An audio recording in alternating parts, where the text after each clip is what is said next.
Well, hello, everyone. I'm Jordan Weinstein, a town meeting member from Precinct 21 here in Arlington, Massachusetts, and I want to welcome you to this afternoon's Independent Forum on Artificial Turf. Artificial turf was originally branded AstroTurf when it came out in the 1960s. But these days, as the industry looks for markets beyond professional sports stadiums, artificial turf can now be seen on city, town, high school, and college athletic fields, the countrywide. It's even been sighted on the playground of a daycare center. Well, here in Arlington, we have 2 artificial turf fields, with more being planned by our Park and Recreation Commission. But in the past 4 years, a growing cloud has settled over this multi-billion-dollar industry, as disturbing new research shows that the chemicals contained in and on artificial turf leach over time into nearby wetlands, streams, rivers, and in some towns with wells, into their drinking water. Well, these chemicals are called PFAS. They're also known as forever chemicals. According to the federal EPA, they're proven carcinogens and endocrine or hormone disruptors, and they're linked to cancers and other serious diseases in athletes and children who play on it. So before our town installs any more of artificial turf, we filed a warrant article to temporarily suspend any new installations of this stuff until we can study it further. This afternoon, we're going to find out the latest science on artificial turf from Jeff Gearhart. He's a major researcher in toxicology. And here to introduce Jeff is Winnell Evans, a town meeting member in Precinct 12 and a proponent of reducing plastic use through legislative change. Winnell. Thanks, Jordan.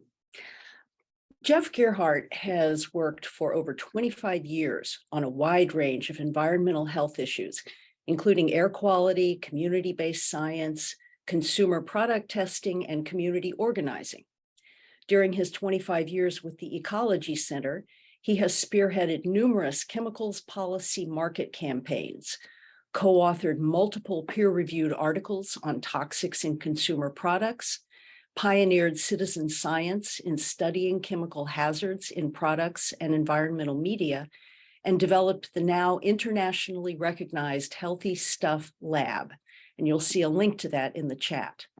The Healthy Stuff Lab believes scientific research is critical to make a case for why many of these toxic chemicals must be eliminated and cleaned up to protect communities, wildlife, and all ecosystems from chemical pollution. So, Jeff, thank you so much for joining us, and it's all yours. Well, thanks for that introduction, and Winnell and others, thanks for inviting me on this Sunday afternoon to have a chat about some of our work. I've worked for over 30 years on environmental health issues, ranging from, I'm from Michigan. Our organization has offices in Detroit and Ann Arbor, and I've worked a lot on automotive manufacturing as well as a lot of other industrial sources. In the last decade, we've focused a lot more on consumer products, particularly products made out of plastics, and looking at their impact on public and human health. I included a picture here because I have a very emotional and kind of intimate connection with this issue. This is me, my wife, and my family in France at the Women's World Cup in our soccer jerseys. My wife was a club college soccer player, and we've followed the women's national team and women's soccer for decades now. And this issue is very important to me personally. I think one of the ways this intersects with that is we really want to encourage healthy engagement with sports, and we want to encourage it done in a way that doesn't increase health risk to the athletes that are playing. And whether that's injuries or the subject of my talk, looking at what types of chemical hazards we're exposing our players to. So I wanted to share that because I'm a fan as well as an environmental health researcher. The other thing is I live in an impacted community, so I wanted to just set that phrase. We're in Washtenaw County, and this is our watershed, the Huron River watershed, which has been contaminated with PFAS from a plating operation that supplies parts to the auto industry. So these are levels of PFAS in whole fish in our watershed that flow down to where the city I live in is here. We've had do not eat fish advisories on the watershed for a number of years now. We've had to invest millions of dollars in our water treatment plant. Our water supply comes substantially from this river that's contaminated. And we just recently did a study looking at fish in that area. So this is an interesting look at how PFAS ends up partitioning in organs in fish. And we suspect it does the same things in humans, i.e. us. So I want to just let you know that I'm very connected to this issue because of the impact on our community. And because of that, I thought I'd share my biomonitoring results. Just this year, I had my blood tested and biomonitored myself for PFAS in my blood, which is going to be there partly because I'm in an impacted community and partly because of some of the products and activities and lifestyle that I live. So this shows a range of different PFAS that were detected in my blood by the lab result. And then on the right-hand side here, you can see how my levels compare to the Centers to Disease Control biomonitoring data. So you can see these are the 50th percentile levels. So you can see most of the levels in my blood put me right at the 50th percentile of PFAS exposure nationally. And even though I do this work on a day-to-day basis, I was taken aback by that because these are levels that significantly increase my risk for a number of health outcomes related to PFAS. So I wanted to set that table and that this is a real issue for me on many levels, personally, professionally, and for my family. So the one thing I'm going to do is talk a little bit about that this is a broader issue beyond artificial turf. One of the growing areas of health research is the impacts of plastic on human health. And this overlaps with our concerns about turf. But so on the right-hand side here, you can look at projected global sales in plastics production. This light green shows right where we are, but if you go out to 2050, there's still a massive increase of plastic production that's anticipated. So I show that to make the case that these impacts are likely to be increasing. And then on the right-hand side, I'm going to cite some research from the Endocrine Society, who published a report looking at the impact of plastics, microplastics, in terms of producing endocrine disrupting chemicals and their impact on both the human population as well as ecosystems. These are significant issues related to both turf field, but also plastics more broadly. I think they have certain important points I want to make about synthetic turf, but this is part of a broader concern we have about the impact on plastics on human health. So in terms of the Endocrine Society report, they identified 144 chemicals or groups of chemicals range that are actively used in plastics that are of concern. And they highlighted that the exposure, and one of the points I'll make repeatedly during this presentation is the exposures are related to the entire lifespan of the products. So that includes manufacturing, consumer contact, release into the environment, recycling, waste management, and disposal. So these products have impacts throughout their life cycle. And I think it's really important to remember that in terms of looking at synthetic turf.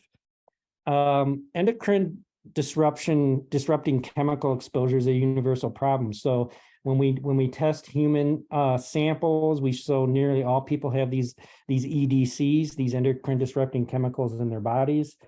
We know that microplastics that contain all the chemical additives that go along for the ride with these chemicals can leach out and expose both the environment and the and people to those chemicals. And then we also know that even bioplastics and some of the alternative plastics tend to contain similar chemical additives. So this was a broader concerns cited by the Endocrine Society about the impact, potential impacts of plastics, plastic additives in terms of endocrine disruption. And I think when you look at the science around artificial turf fields, there's almost nothing. There's a few studies, but there's almost nothing looking at this impact. And one of my themes is we have early warnings that there's hazard there, and we're not studying them and we're not looking at them. The other point I want to make in terms of plastics more broadly, including synthetic turf, is these are petrochemical-based products. And we know, I'll focus mainly on polyethylene here because that's the primary polymer going into synthetic turf, but that's going to primarily come from fossil gas. Right now, we know 5 to 10% of oil and gas goes into petrochemicals, and about 80% of that's used in plastics. We anticipate by 2050, it's going to be over the majority of the oil and gas demand is going to be for petrochemicals, and most of those are going to be going into plastics. So I make this point because we think it's an important both chemical hazard issue, but we need to look at the global warming pollutant load that's being driven by the continued use of plastics more broadly in the economy, including artificial and synthetic turf fields. And then just making the case again on the bottom graphic here is fracking of natural gas to produce ethylene, which is the building blocks of polyethylene, is again the primary source. So again, when we think about polyethylene and the plastic that goes into these fields, there's a lot of additives and issues, but there's the core plastic that has a profound impact on both the planet, the energy extraction areas where the energy is being extracted, and then broadly throughout this production cycle. One of the things that you got wrong in the introduction was the first astroturf that was introduced was actually called chemgrass. And I think they quickly realized they maybe had a branding issue with that. And it turned into astroturf. This is an early ad for this. And again, just the point being that before the 1960s, this was not an application or product that existed. And it was from the get-go really viewed as a synthetic or chemgrass kind of approach to addressing that. So one of the ways I wanted to kind of frame this, and I wanted to provide a link to a peer review article on this that came out in 2022. This is Murray Murphy and Genoa Warner's work that kind of was it's basically a review study on what we know about health impacts of artificial turf. So I'm going to spend a little time going through this. This is a public available article that I would encourage folks to take a look at. One of the things that I noticed, I think someone provided me a memo from someone with the local government that was highlighting what they felt was known about this, and I think it's really helpful to have a peer review assessment on that. You don't have to trust my words. You can go to this article and read that.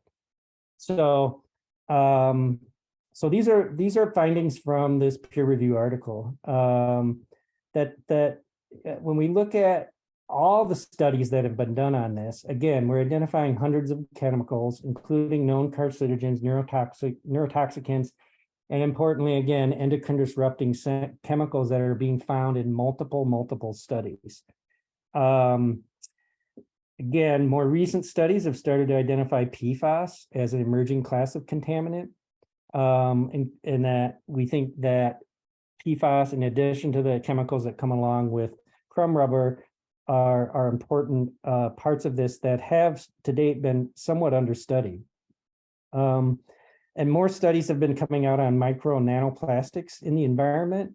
And whether it's from the infill, the crumb rubber, or the polymeric components, we start looking at these less than 5 millimeter particles.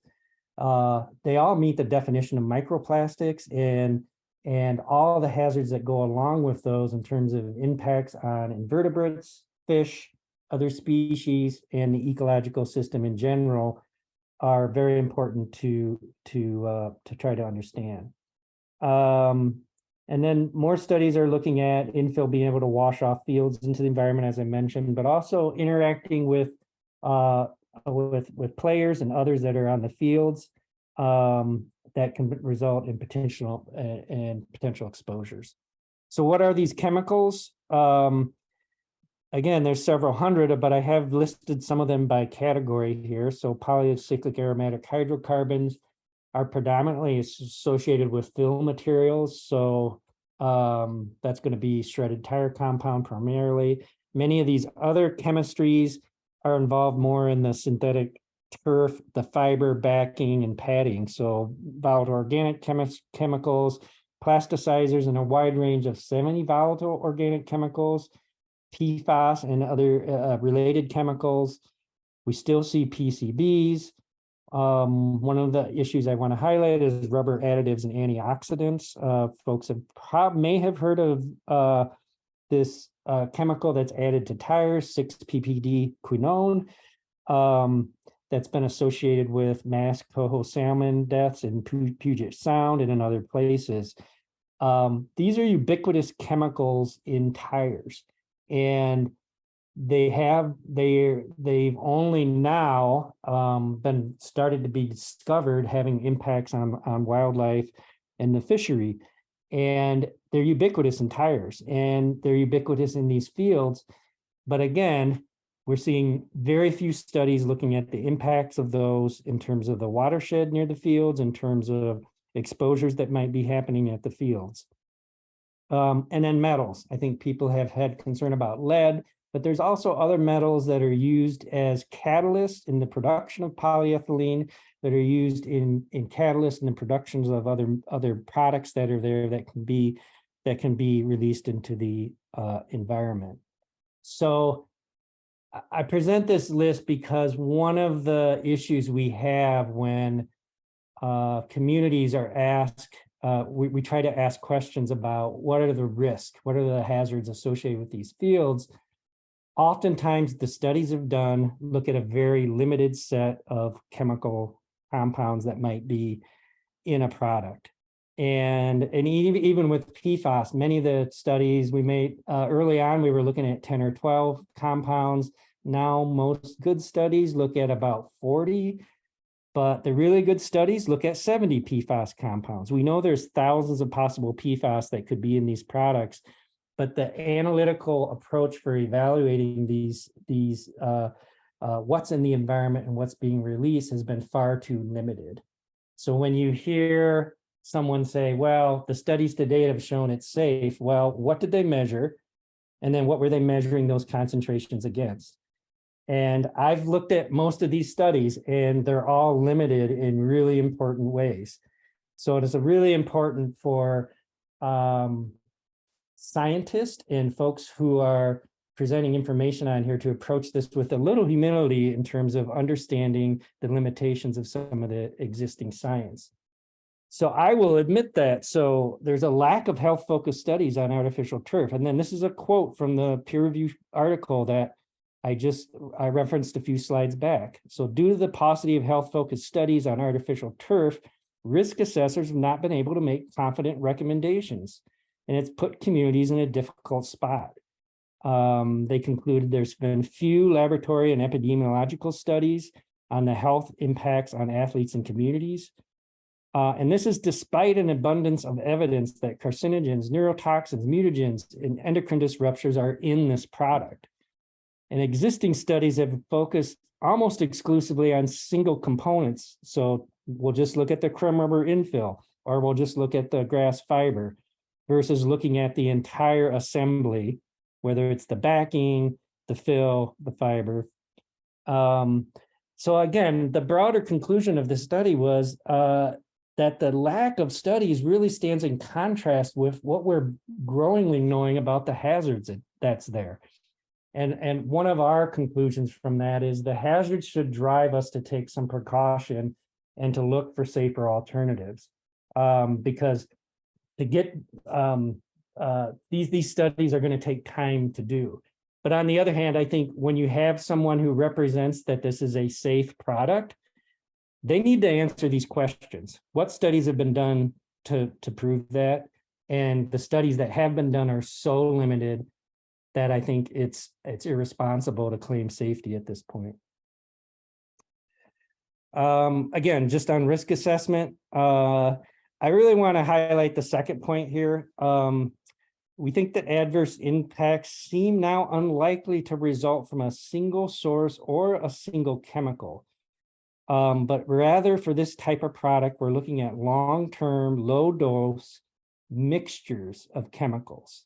So they may have additive, overlapping, complementary, or even complementary mechanisms of action. But that is likely going to be really important. And again, almost no studies that have looked at that.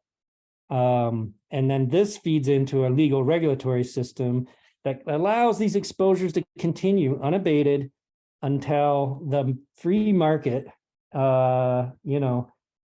accumulates enough in health and environmental costs in excess of the economic benefits. So, but we really don't want to wait for that length of time. We want to be able to identify these hazards and take precautionary action soon.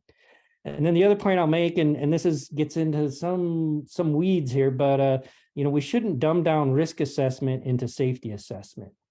You see memos from city councils, from industry proclaiming safety. And that is dumbing down risk assessment. We want to do an honest risk assessment of what we do know, what we don't know, and establish appropriate risk levels. This is not a yes/no kind of scenario, and the science is not there to support any kind of statement that this is safe. Now, what we do about it is a separate question, but we shouldn't dumb down the risk assessment because of that. And I think a lot of environmental consultants are peddling overconfidence in their conclusions around safety. And I hope just presenting this information from this peer review study helps you understand really the paucity of evidence that's out there to support that claim. So I'm going to just jump in. I'm going to do a little bit on PFAS, and then I'm going to talk a little bit about lead and crumb rubber, and then we'll wrap up and we can have some questions. But one of the technical things is important to understand is classes of PFAS substances, and that there's both non-polymeric and polymeric forms of this. There's both perfluorinated and polyfluorinated. And then in the polymeric, there's fluoropolymers, there's side chain fluorinated polymers of a variety of types. And these all have different functions in terms of what they do in products. What we know is when someone says they're doing an analysis, they're looking for PFAS, generally they're doing targeted analysis for a number of these non-polymer types of PFAS. Measuring the polymeric PFAS is more complicated. We typically do that by measuring organic fluorine in a sample or doing more sophisticated analysis. But it's important to understand there's many different classes, and we're talking literally thousands of different types of PFAS chemical structures. We know that one of the uses of PFAS in synthetic turf is a fluoropolymer that's used as a processing aid. So I really want folks to understand the life cycle of these. Again, I mentioned that earlier.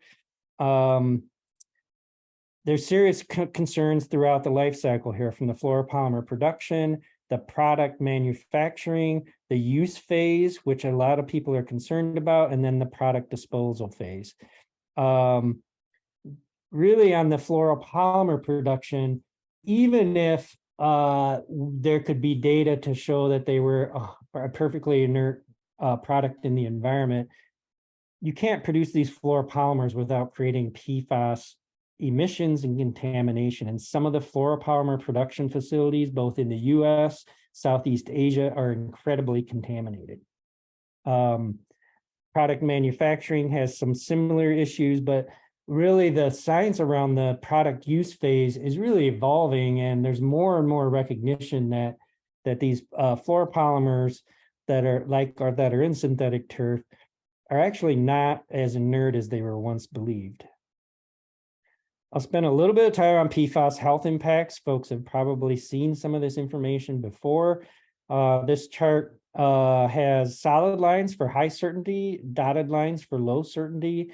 And it's a pretty extensive list: thyroid disease, cholesterol, a variety of different cancer impacts, damage to the liver, and then a whole range of developmental effects that can affect the unborn child. So ones that are well understood, like reducing vaccine response, lower birth weight, but there's a whole set of other ones that are suspected and may prove to be very significant. So serious health effects, and the levels that trigger these health effects continue to become lower and lower. I have a slide later where I'll talk about the new drinking water advisories that the EPA has issued, and essentially the health advisory levels for a number of PFAS in drinking water are now set at almost the limit of what we can detect. So if we can detect it, which is a commentary that we're getting close to that, we maybe don't know of a safe level of exposure. So what is used in turf? Basically, predominantly it's a polyvinylidene fluoride, PVDF, and a couple of other things that are used to help with the process flow in terms of making the thin fibers. There also is reference to other organic fluorine compounds that may be added. I think we are in the environmental health community still trying to completely understand what all additives may be used in turf that are PFAS compounds. So I mentioned polymeric PFAS and their stability in the environment. One of our significant concerns about this is, you have a synthetic turf, you have variations of sunlight, UV light exposure, many significant temperature swings, humidity, rain, abrasion, basically you name it, and this product is going to be impacted by it in the environment. We think that, and this is a study that looked at PFAS in water repellent clothing, polymeric PFAS, excuse me, and it saw the release of smaller PFAS, so the non-polymeric PFAS increasing significantly in that clothing.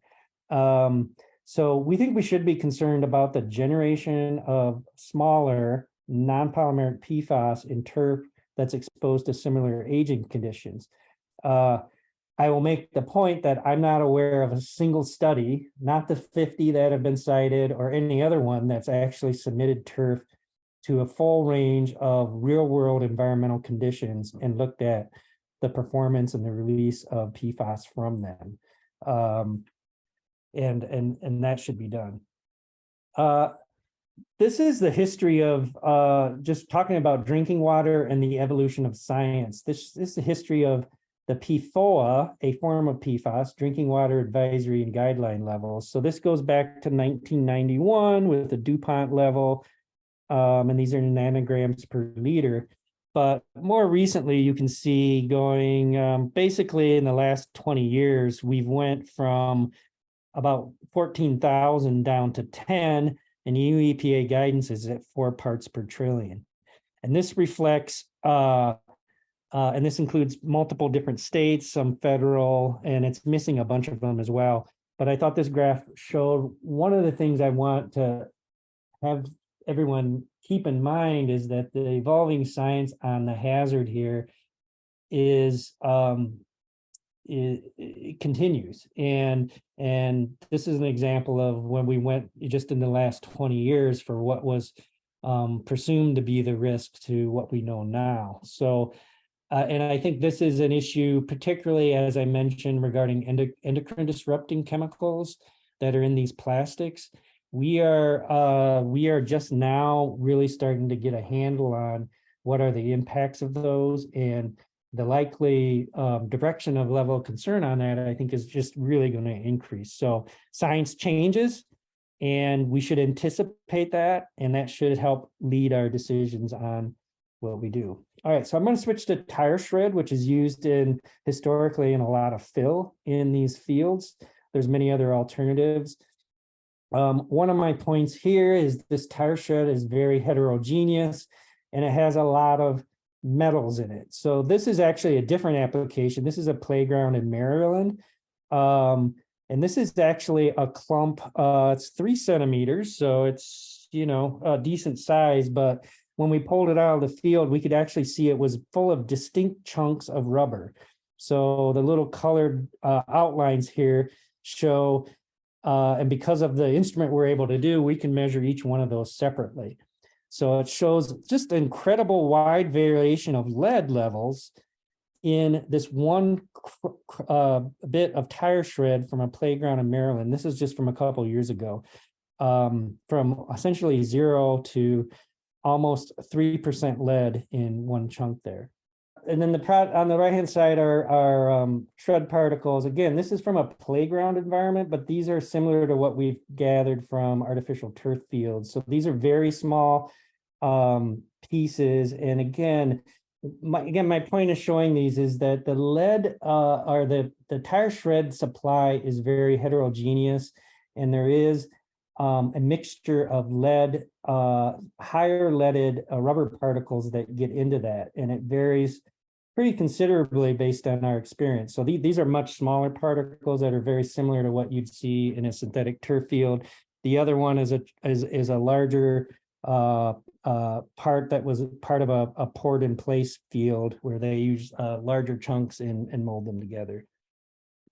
So tire shred and wear hazards. This study actually looked at different type of tire.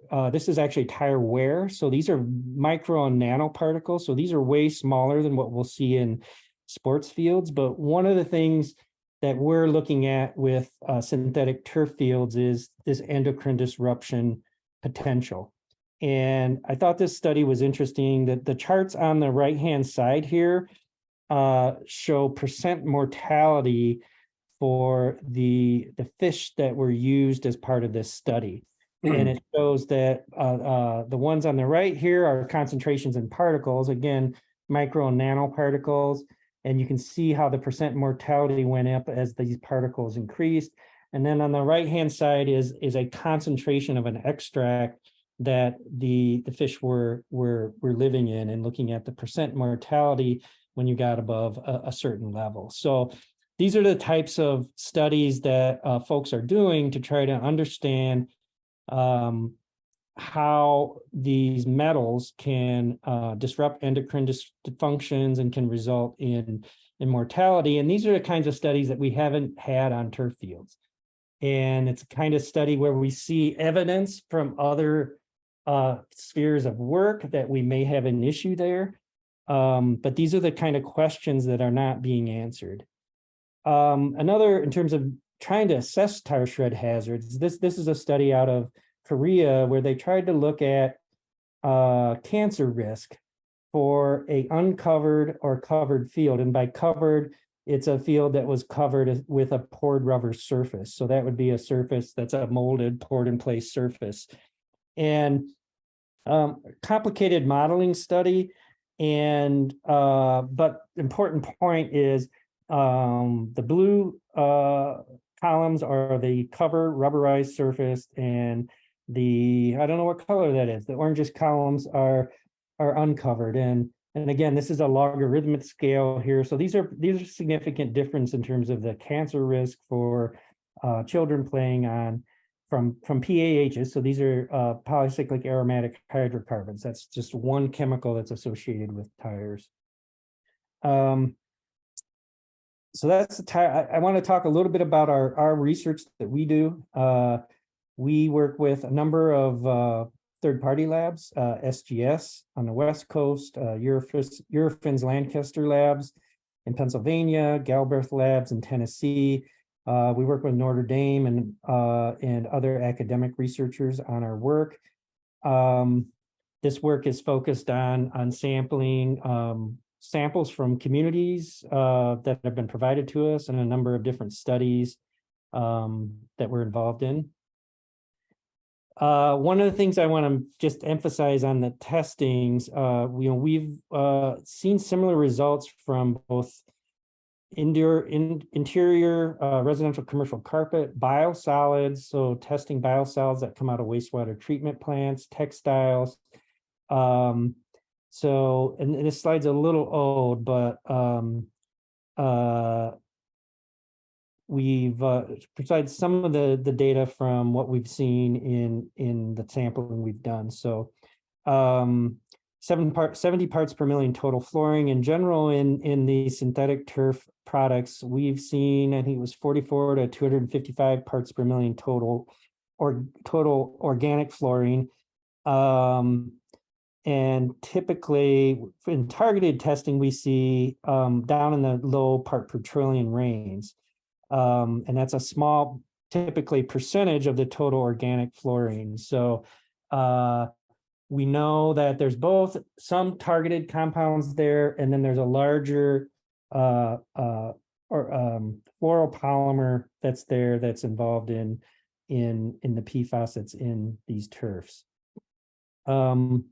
This is from Martha's Vineyard, and there was a consultant that was hired to assess that. And I did want to just highlight the quote from their report on the bottom, and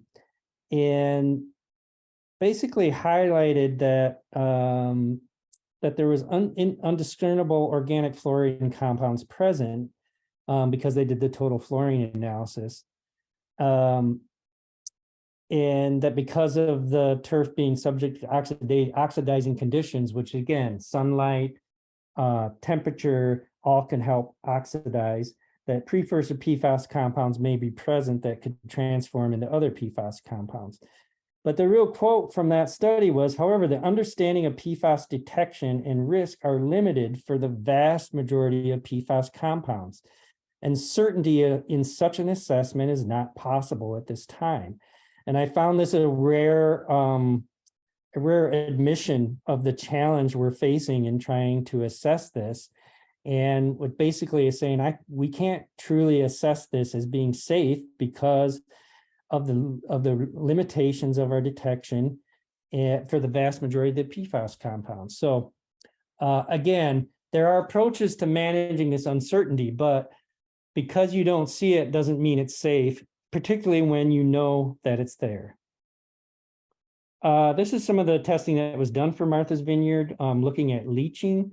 So this is a oxidizable precursor assay. And again, this is basically submitting a sample to pretty severe oxidizing conditions and seeing if other PFAS get oxidized to terminal PFAS, so a more stable PFAS. This slide shows that post-oxidation, we had 2 additional PFAS that were formed, both on, in this case, on the fill that was used, on the shock pad, and a little bit on the turf. So that tells us that under oxidizing conditions, we seem to be generating more PFAS coming out of these products. They also did a synthetic leaching procedure, the consultant as part of that. And while I personally don't think this is the right test to do, it did show that you did get concentrations of PFAS in both the turf, shock pad, and the fill that were part of proposed for the Martha's Vineyard installation. This is a research out of Sweden, and the reason I want to highlight it is they actually looked at fields, and again, these are actually just fields in different parts of Sweden, and looking at the different types of filling that were in them. So the absorbing material, whether it was EPDM, TPO, these are different types of polymers, and the blades are in green, the backing is in gray, and the black is the filling. And this is a measurement of the sum of PFAS that were found in each of those. And I just present this because there's been, I think we've finally gotten over the hurdle that there's PFAS in this product. I think we spent several years in discussion of with the industry of denying that, but I think everybody who's looked at the product understands that we have PFAS in multiple components of the assembly of the product. So I want to leave time for questions and other content. So on our end, we're doing more work to look at characterizing environmental impacts of fluoropolymer production and end of use of life. We're doing a lot of work looking at what happens when products are at the end of their useful life and what are the impacts they are onto the environment. We think broadly that the hazards present, what we know about the hazards and content of this product justify a precautionary approach to synthetic chemical turf, that we should be looking at alternatives because we have evidence of hazard that's likely significant risk and that we should be moving in that direction. Natural gas fields represent a proven safer alternative. And then I'll just conclude with, again, I think we need a community conversation around health in sport. How do we engage in all of the great things about sports in a way that's healthy for our youth and adults that are doing it? And that includes making sure we have healthy, safe playing surfaces for our kids, especially. And I think that's a conversation that needs to be engaged in, because I think we all can agree that sports are meaningful, and I'm very engaged in that myself. So, and then I think I'll just show one more slide because I was asked to do this. So, home free turf guidance. This is, and we can share this link. This is Healthy Building Network has created kind of a substitution hierarchy, I guess, for how to approach making a decision about what, preferred alternatives in this case. And this kind of goes from kind of the red, green, yellow kind of approach here. And I think you can go to the site and it has references for each of these. But I think across the board, looking at the synthetic turf, regardless of the infill that's used, as you can tell by my presentation, I believe contains some inherent hazards because of the plastics that are used there. And those include PFAS and some of these other chemicals. Jeff, thank you very much for that presentation. Very interesting, detailed, with a lot of data and science. We're going to now open the floor to questions. To ask a question, all you need to do is click on the raise hand button in Zoom, and be sure to unmute your mic when I call on you. If you'd rather not speak, you can type your question into the chat, which we'll be monitoring. So first up is Mark Kaplan. Hi, thanks for your presentation. Okay, I'm on board with a moratorium. I mean, it seems ridiculous, and I was never in favor of padded playgrounds and artificial turf anyway, astroturf. But I was curious about PTFE and in artificial joints. Does that present a danger to some of us of a certain age? I'm not an expert on medical implants, so say that off the top.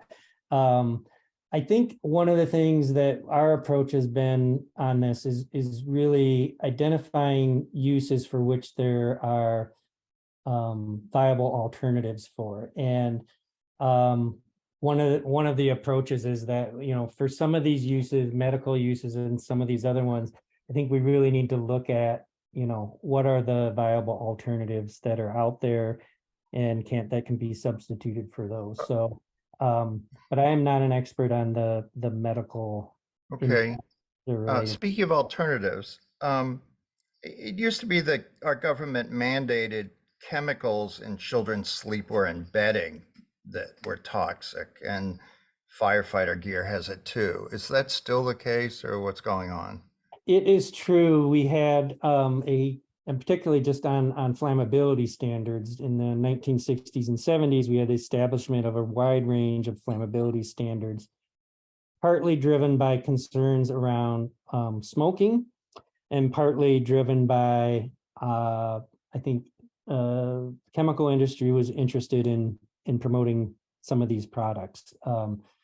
Slowly, I think we've been able to raise questions related to a lot of those of, is there a meaningful safety benefit from these chemical uses? And many of those have started to be phased out. It's been 5 or 6 years now that California revised the flammability standard for couches that effectively eliminated the use of flame retardants in couches because all the studies showed there wasn't a meaningful safety benefit. So yes, those are slowly being rolled back, but not surprisingly, it's a lot harder to change a standard than it is to implement a new one. So once they're in place, they oftentimes are presumed to be protecting somebody, and to prove the opposite has been a challenge for both safety advocates and environmental health community. Okay, thank you. All right, next question is from Susan Chapnick. Susan, just unmute yourself. Hi, thank you very much for this presentation. It was, I learned a few things, and I'm a chemist, so I thought I knew a lot of it. So thank you for that, Jeff. I do have a question. Do you or your the organization focusing at all on heat? And, you know, there's an issue about heat safety for public health, but also in terms of climate change. Mm-hmm. So we have an allied town here in Burlington, Massachusetts, which is right next door to Arlington, and they already have heat guidance on artificial turf fields, which they've said if the air temperature is greater than or equal to 85 degrees Fahrenheit and the humidity is greater than or equal to 60%, you cannot play on artificial turf fields because they're too hot. Now, my point of view is that with climate change, obviously, we're going to get more increased heat days. And I've done a little research in the Arlington area about what that would be. Have you done any research? Because the claim from the artificial turf industry is that you can play on these fields so much more. You can play when they're wet, and you get a lot of pushback from the athletic groups who really need the playing hours. And I'm thinking, if somebody did the research, that if you weigh the additional play hours they get when they can play on a wet field, let's say in March or April, and then you take away the time they can play in June, July, August, and maybe September because of the increased heat, wouldn't that be a wash? I just want to know if you have any data on that. I would love to see some data on that. I don't have any independent data on that. I've seen the research on it, and I think it's definitely an issue and likely to be an increasing issue, as you observed.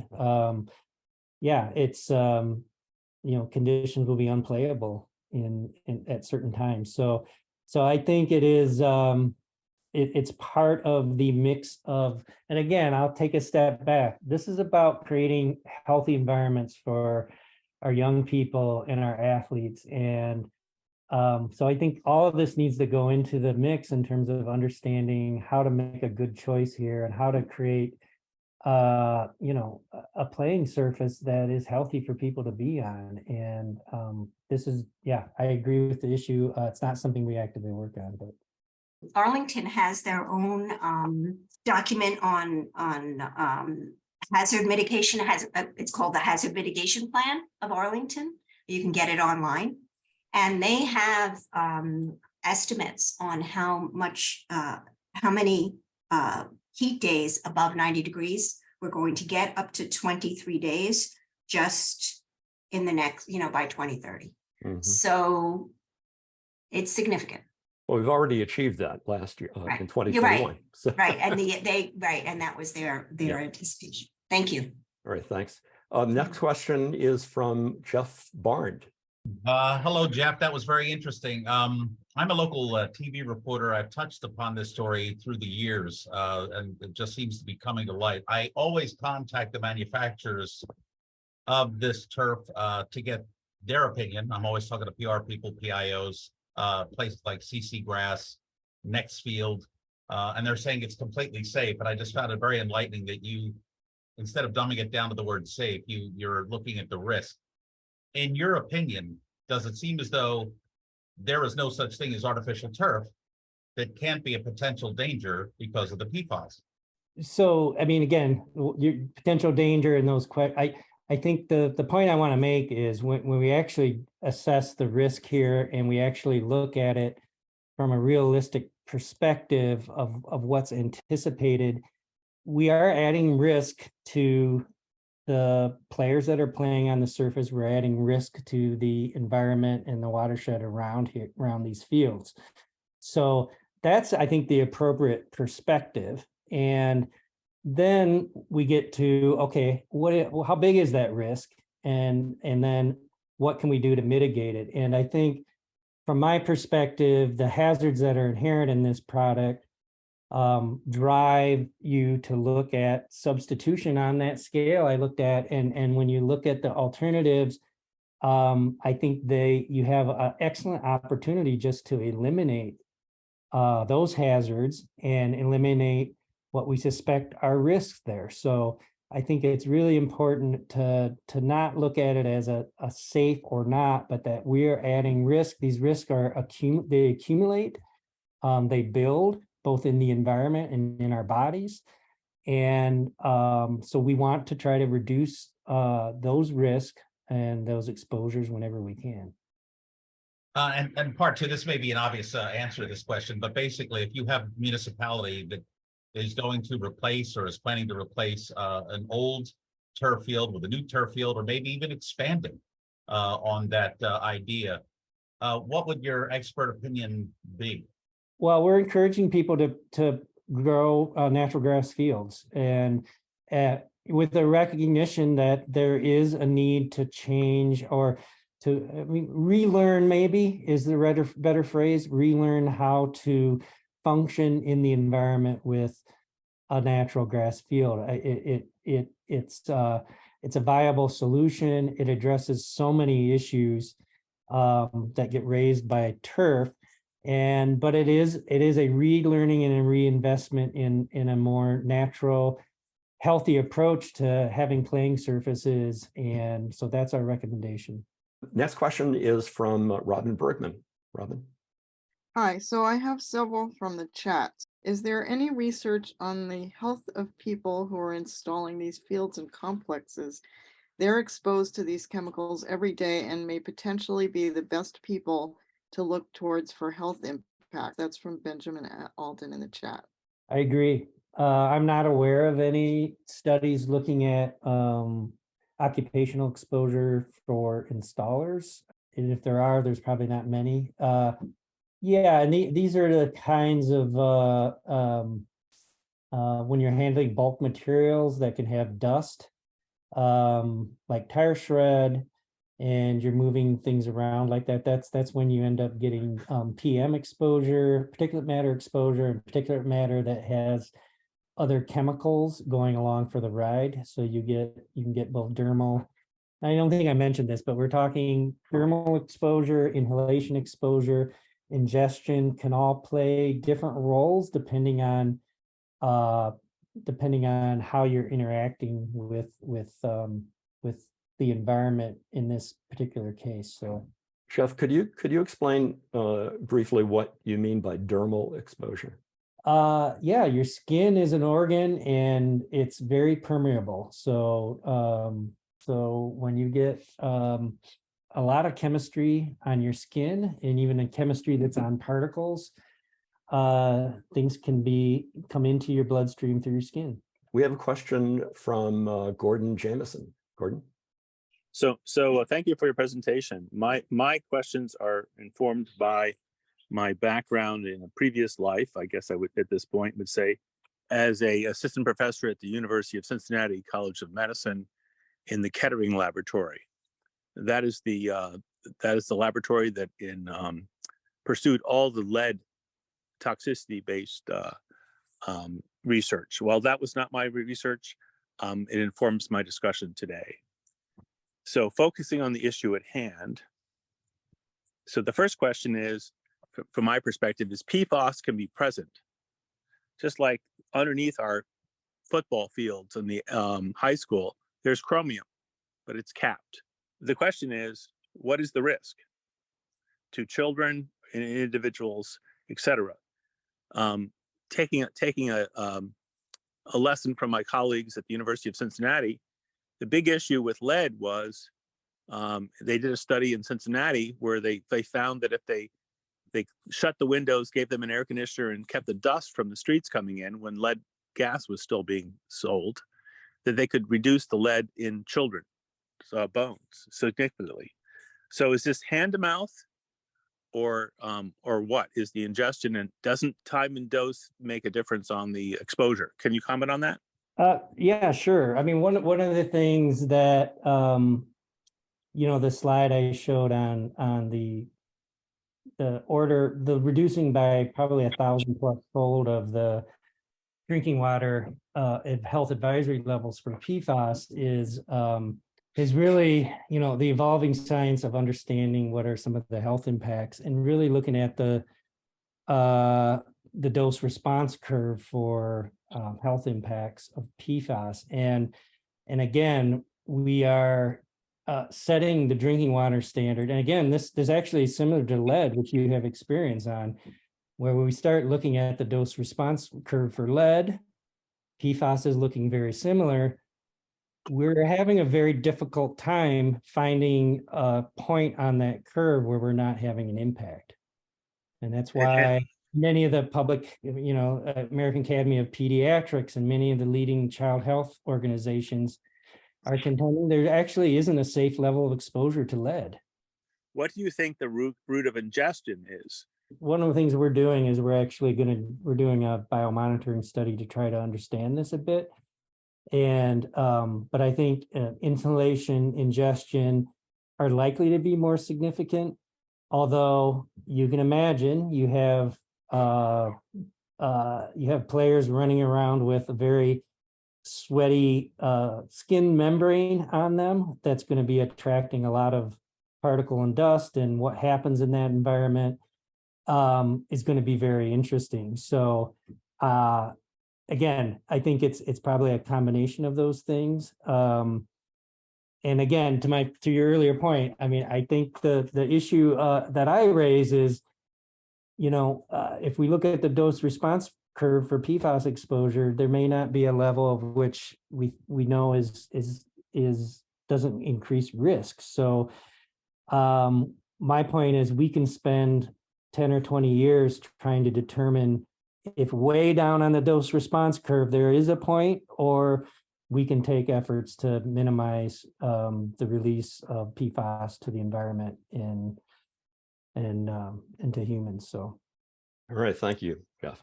The next question is from Elizabeth Dre. Elizabeth? Hey, good afternoon. Thanks for this great discussion.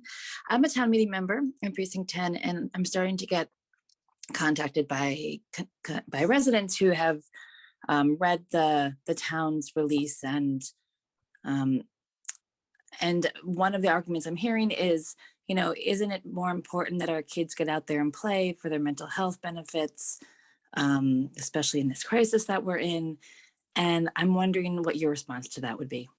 I think both things can be true, right? And I don't think I think we as parents, as people who care about our young people, should be able to insist that we create healthy environments for them to engage in these activities. And it's we did a study on PFAS and fish, and we have a do not eat fish advisory for our watershed, but there are significant benefits to from omega-3 fatty acids and other fatty acids in fish to consuming fish, and we craft thoughtful messaging on that in terms of how we talk to people about finding fish that have lower PFAS in it. This is we can do both. Both things can be true, and I think, again, my other point, it requires us creating a culture of having those conversations around this, and looking for what alternatives can hit both points. Next is Robin Bergman. Do you have a question from the chat?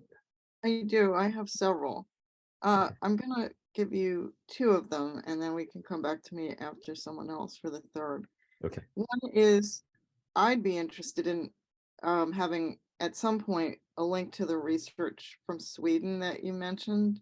Then I have a question from the chat. It's sort of a comment and question from Leanne.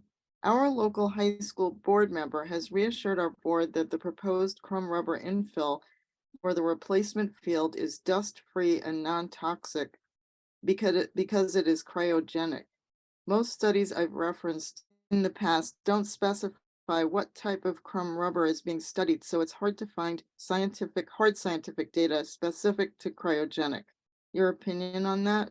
My understanding is it's just it's only the method of producing the particles. So the fundamental chemistry of the tire shred particles doesn't change just because it's shredded in a cryogenic process.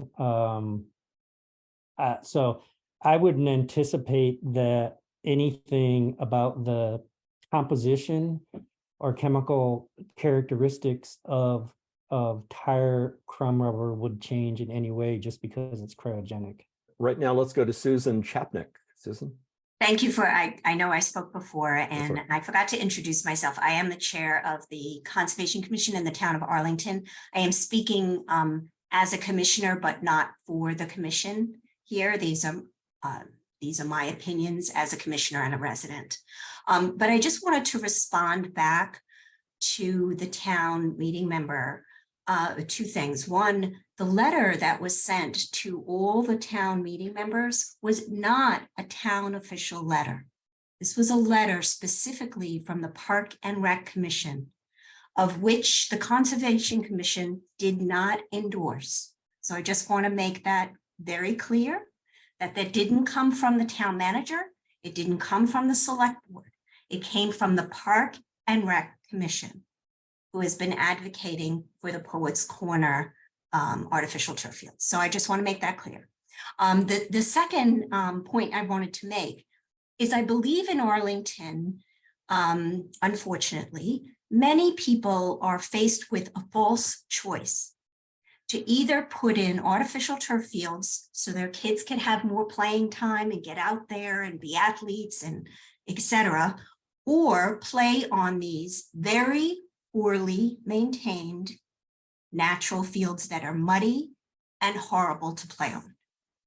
And to me, that's a false choice because we as a town have not put money into maintaining our fields well, organically managing them, or even constructing them well in wet areas. There's a few fields that have been constructed in wet areas well. There's one in McLennan. It's actually over a capped landfill for those of you who are also concerned about contamination underneath. It's a natural turf field. It was graded so that the water goes off to the edges. And for the first few years after it was installed, it was a really nice natural playing field. It's not as nice anymore because the town doesn't put money towards maintenance. So I just want to make that clear. I feel very strongly as a resident that we have a false choice for our kids. And we're not entertaining the other choice, which is an organically managed, well-constructed field. Now, I will say it will not have the same playing time as an artificial turf field, but it will have better playing time than what we have now. Robin, do you have other questions from chat? Yeah, there's a comment in the chat regarding some of the information that's been sent out to various people in town from Michelle. She said there's a lot of support for turf even beyond the project under consideration by the Arlington Soccer Club. And there is a turf Q&A currently circulating with attempts to appease the public. I'll list a couple of questions which you may agree or disagree with. One, what are benefits to converting grass to turf? Quote, it's great for stormwater management since drainage can be designed to act as a storage system along with the added benefit of groundwater recharge. And two, is crumb rubber safe? Quote, yes, there are 110 technical studies constructed by academic, private, and government entities that have found little or no significant health risk. So I think those need addressing. Well, I'll echo some of Susan's, I think it was Susan's comments. Yes. I think the reality is a lot of the older grass fields, we're not, and I see this in my community, we're not built with the most modern practices, and that we can create better natural grass fields that are higher performing, and including addressing stormwater management. So it's not that issue can be accommodated, and you can have natural stormwater management there. And the crumb rubber is safe. Again, back to all my slides, basically, we are we're confusing risk assessment with and really dumbing it down to a safety assessment. And again, 100 studies sounds like a lot. There's been thousands of studies on PFAS that in the last number of years that have been published. There is a paucity of data on risk associated with both crumb rubber and PFAS in these types of fields. And but within those, we identified a slew of hazards. And so, I mean, I don't actually agree with this found little to no significant health risk associated with that, because I know a lot of these studies, and a lot of them were not even asking that question. So. Okay, well, thank you very much, Jeff. Unfortunately, we want to save a little bit of time in this 90 minutes to segue to a discussion about Article 12 and our sub-motion. I'd like to thank Jeff Gearhart, who's the Director of Research at the Ecology Center in Michigan, for a great presentation today on some of the dangers of artificial turf and the component chemicals and a lot of the science behind it. We've put a link to the Ecology Center and Jeff's work in the chat. Thank you very much, Jeff, for taking the time to be with us this afternoon. Thank you. We'd now like to spend a few minutes talking about our Article 12 substitute motion that's going to be coming before town meeting early next month. We believe it might be May 3rd. We have a link in the chat to our FAQ, frequently asked questions about it, that you can check out. But first, to go over the details of Article 12 and the substitute motion is town meeting member Beth Malofchik of Precinct 9. Thank you, Jordan, and thank you, Jeff Gearhart, for your presentation. I learned an enormous amount, and we appreciate the slides and the links that you provided in the references. I'm Beth Malofchik. I'm a town meeting member from Precinct 9 and the author of the original warrant Article 12, though by this point it's a group effort, a wonderful group effort to produce this forum, but also coming up with a substitute motion. I want to begin by saying that my colleagues and I understand the need for more athletic fields here in Arlington, and we support more athletic fields in Arlington. What Article 12 is about is the decision by town officials to use artificial turf on these fields. We believe that this decision is uninformed, and based on what we know, what we've learned in the last several months, will result in a public health dilemma, and we seek to avoid that. Artificial turf is a proven toxic and hazardous substance. The chemicals in it are hazardous to the health of the children who play on it, hazardous to the neighborhoods bordering it and in which they're located, and hazardous to the natural environment surrounding it. Artificial turf is the issue here, not the development of sports fields. At a meeting in March, the select board voted against my original Article 12, and at a town meeting, the board will ask meeting members shortly, starting on April 24th, to vote yes on its motion of no action on Article 12. What we are going to ask is that town meeting members vote no on the select board's motion, and then we ask you to vote yes on our substitute motion. Our substitute motion requests that a committee be set up to study all of the available information on artificial turf and then report its findings back to town meeting no later than the spring meeting of 2025. We listened to the criticisms And we have taken a year off of our original time frame. This is up to 2 years until the study committee hands in its report. This moratorium is important because if the study committee concludes that artificial turf is truly a public health danger because of its toxic materials, then our temporary moratorium will have saved the town from a public policy disaster. We want people to think about asbestos. If asbestos rather than artificial turf was the chosen covering for a new athletic field, we'd certainly be thankful that we had not used it, that we had waited, or had the responsibility to clean it up and pay damages to anyone who got sick from it.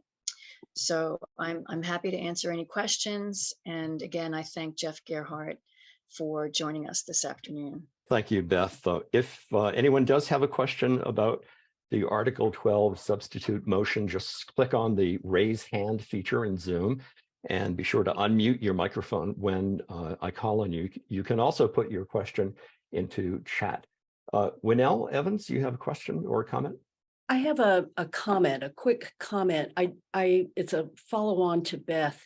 I just want to address a concern that has come up that I think is based on some misinformation, which is that the proponents of the Article 12 submotion are opposed to all athletic fields. And I just want to reassure everybody here, and please share it with your friends. We are absolutely not opposed to athletic fields. We are opposed to the use of artificial turf. Our Park and Recreation Department recently rehabbed Herd Field.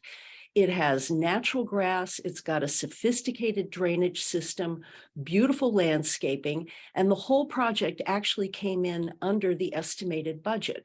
So this is possible. There are other communities that are doing this. They include Springfield, Marblehead, the Vineyard, and also we have done it here in Arlington. So I just want to make sure that's clear and that nobody's under the misapprehension that we're trying to shut down athletics in Arlington. Thank you. Well, listen, that brings us to the end of today's forum on artificial turf. We'd like to thank you all for joining us this afternoon. And we hope that you have a better understanding now of this important issue. We will post a video of today's forum soon online. And in the meantime, you can watch a video of last Thursday's forum on artificial turf online right now. We put a link to that video in the chat. If you're a town meeting member, as we said earlier, we hope that you will support the Article 12 substitute motion when it comes up at town meeting on May 3rd. If you're not a town meeting member, we ask that you contact the town meeting members from your precinct and urge them to support the Article 12 substitute motion. If you need help finding your precinct or who your town meeting members are, just follow the links now in the chat. Thank you once again for joining us, and thanks again to Jeff Gearhart of the Ecology Center in Michigan for a great presentation. Have a great day, everybody.